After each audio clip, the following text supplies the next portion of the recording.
This is a problem I've been having with Rheem and A.O. Smith water heaters, and they're usually pretty new.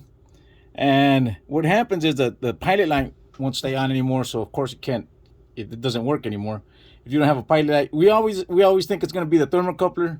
This case, of course, this is the gas valve that I already took off one of the newer heaters, water heaters, and I replaced it with a more universal one.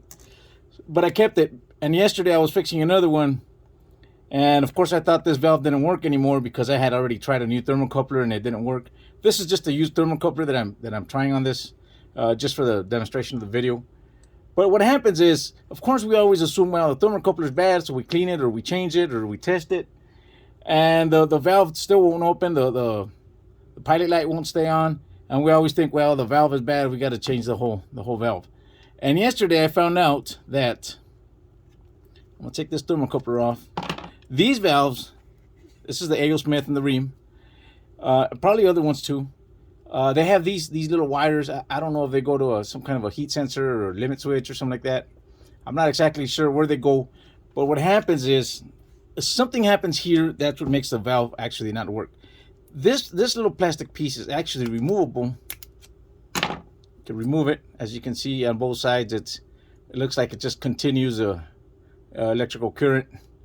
But this valve will still work. And A.O. Smith and Rheem are pretty good. You could give them your water heater model number or serial number, and they'll send you another valve.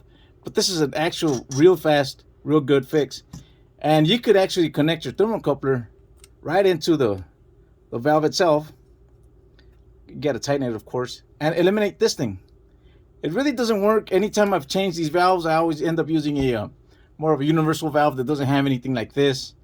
And all it's doing is eliminating this part, which obviously went bad, and you connect your thermocoupler here and it'll turn right on. So this is a quick, easy fix.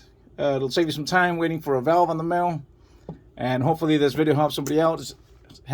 If it helped you, I really appreciate a like.